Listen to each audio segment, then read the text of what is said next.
The Philadelphia 76ers have yet to make it past the second round in the Joel Embiid era, and the pressure is mounting. Daryl Morey met with the Philadelphia media for the first time since the eventful offseason, which included the additions of guys like Paul George, to explain a little bit about his logic and what to expect moving forward. And in the process, he dropped a little bit of a nugget that I think went under the radar as far as what the Sixers' plans are moving forward and how this impacts everything to do with roster construction from here. So I did want to dive into specifically what he said, talk a little bit about why I think that's a good thing for the Sixers team, and a couple names that I do think we should keep in mind. So I'm going to start off with his exact quote here, and he prefaced it kind of speaking about how Tyrese Maxey, Joel Embiid, and Paul George have all played a part in designing this team and how it specifically catered to them, and finishes up with the quote that I think is the most notable here, saying, quote, "As we see things that are needed to address the team, we have draft picks that we could use. Quote, we're going to keep an open roster spot. So as we have injuries or needs really arise where Coach Nurse sees something we need to do, we'll address those. And we feel like this is going to be a special season."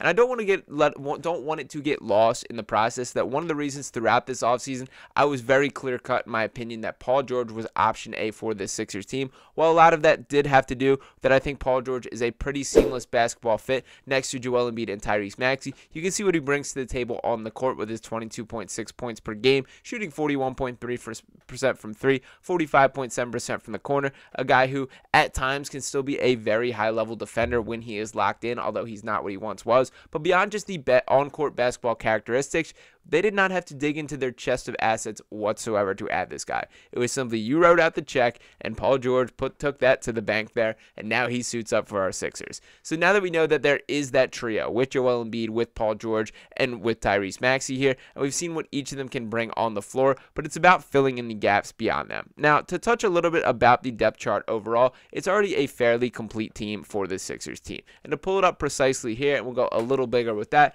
you can see what the finished product is looking like. But at this point in time, there are 2 NBA roster spots remaining, and as Daryl Morey acknowledged, one of those is set to remain open for flexibility reasons. And to touch on what specifically those flexibility reasons are here, I did want to touch on the tax restrictions, which are more important than ever when it comes to the CBA. I know this is the boring stuff to an extent, but I just want to note a little bit about what Morey's logic is. And currently, when looking at where the Sixers stand, they will be operating as an over the first apron team, which is in that orange category, but it is that red section, that over the second apron team, that they truly want to avoid. That's what's been a clear-cut focus for pretty much every team in the NBA, is avoiding that, and the Sixers are no different. That is one of the primary reasons where, while many of us have been frustrated with the lack of movement at the deadline, it's been very conscious of these new oncoming salary restrictions that are coming with the CBA that took into effect this season, and Daryl Morey kind of outsmarted a lot of general managers, and frankly, that is the reason that Paul George was even available. That is the reason that Klay Thompson left the Warriors. It has a lot to do that this is no longer just an owner paying a heftier tax bill. This is about restricting what moves you can make moving forward.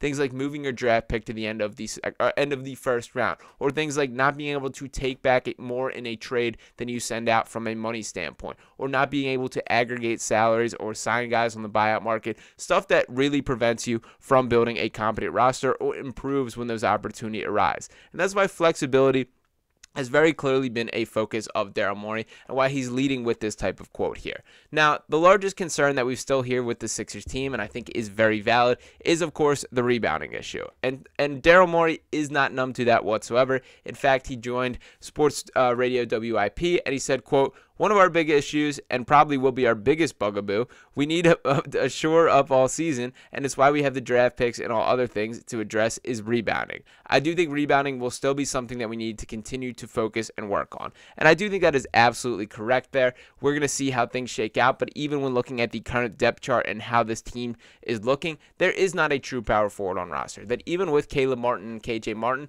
while both those guys I like as basketball players, Caleb Martin significantly more, and I'm very happy that he's a part of this Sixers team. When you look down this roster, it's really only Andre Drummond that is the plus rebounder. And while he is literally in the 100th percentile as far as rebounders go across the NBA, I don't think it's very likely that we see him sharing the floor with Joel Embiid really at all, and maybe, if anything, in just a couple possession-by-possession basis. Even when he did spend that half a season here, the only time I can remember is when like a late-game free throw situation where we saw them both on the floor, and frankly, I just don't see a world where that happens a ton. Maybe Nick Nurse can figure things out, or maybe Adem Bona is more ready than expected, but I'm a little skeptical about him being capable of playing a power forward role anyway. The bottom line is they do need to add a guy in that particular category. Now, I don't don't think this is the biggest deal in the world in general, because there's going to be limited teams in which this is, a real issue.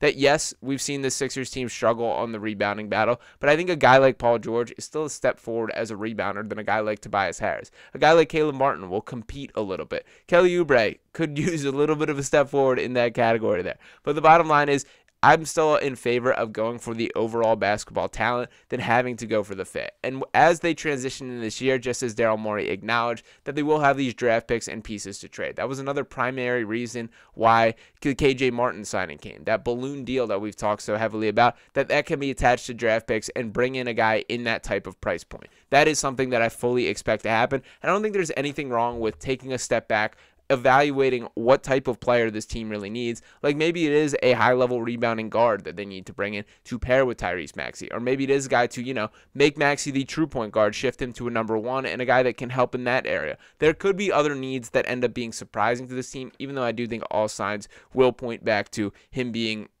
rebounding being the biggest need on this team. Now, as I mentioned, there is still 2 available roster spots. So while they plan on entering the season with 1 open roster spot, one of those I do expect to be filled. And to take a look at the players that are still available on the free agent market, we're talking about Tyus Jones, Isaac Okoro, Markelle Fultz, Gordon Hayward, Precious Achiuwa, Luke Kennard, Lonnie Walker, Cedi Osman, Talon Horton-Tucker, Dennis Smith Jr., Jay Crowder, Marcus Morris, Robert Covington, Davis Bertans, and Landry Shamet. Now, to put it plainly, those are honestly better names than I would have expected at this point in the ballgame. One of the other effects of the CBA that is clearly impacting the way teams are building their own rosters is they've kind of cut out this middle class of NBA players. So we see these max contract guys. We see guys who get the mid-level exception, people like Kelly Oubre or Caleb Martin in that kind of ballpark. And then it's a lot of veterans minimums. These are all guys that I do believe, but pretty much everyone on this list, I do believe is worth more than a veteran's minimum, but ultimately is a guy that's what the market's commanding. And, if you can't get somebody to pay you what you believe you're worth, then you might not be worth that type of money,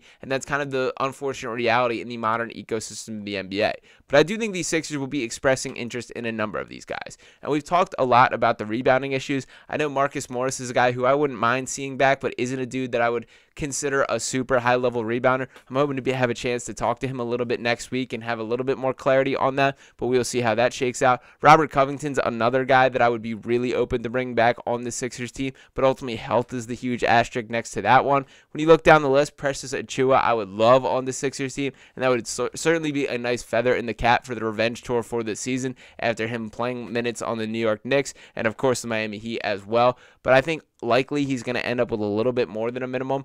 And once again, for these same salary cap reasons, that's what the Sixers are working with. That I don't expect them to go above the minimum because they're going to ensure that they stay under that second apron. I want to maintain that flexibility heading into the season because at this point in time, they could take a little bit more money back on a trade in that KJ Martin deal than they're sending out with just Martin's contract. So they don't want to prevent themselves from doing that if that situation arises. So the bottom line is, while I'm very impressed with what this roster looks like, and beyond just the Paul George addition, which we've talked about, we are talking about guys like Caleb Martin, who will play a significant role. We're talking about bringing back Tyrese Maxey, everything that he has done to this franchise, the addition of Andre Drummond, things like this, that this is an awesome offseason, a 10 out of 10 in my mind, but it's not a finished product. And I think we should approach that with the open mind. And the last thing that I do want to note as far as that final roster spot is don't sleep on Jeff Dowtin. As the Sixers signed Jeff Dowtin to a 2-way contract, he averaged 17.1 points and 5.7 assists in Summer League.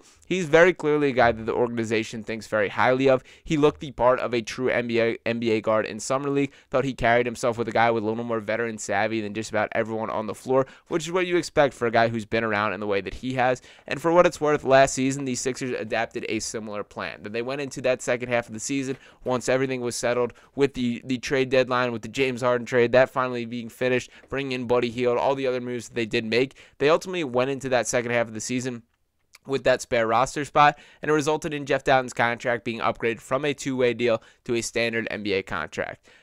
Jeff Dowtin obviously isn't a guy that moves the meter a ton for the Sixers organization, but I do think he's well liked. I do think Nick Nurse trusts him, and it would not shock me if ultimately he ends up clinging on as that 15th man, which I wouldn't be mad about. There's worse players to have for sure. He's a competent ball handler. He's a guy who knows how to play basketball, so just to keep that in the back of your mind. Hopefully there will be a more exciting swing than that, but I did just want to put that on the table. The bottom line is this roster will not be a finished product from day one as they head to training camp, and there is nothing wrong with that we should not be hitting the panic button because that is the case. But at least one more player will be added to the Sixers team. We're also about to have a chance to watch Joel Embiid compete in the Olympics, which I'm excited to take a real look at now that these games matter and he's kicked off the rust. So stay tuned to all of that right here on Sixers Digest. Make sure you're smashing that subscribe button and dropping a like on this video if you have not already. Drop any comments you have below. Who would your ideal last addition to the Sixers be in the offseason? Let me know the name in the comments, and I'll be talking with you next time right here on Sixers Digest. Peace.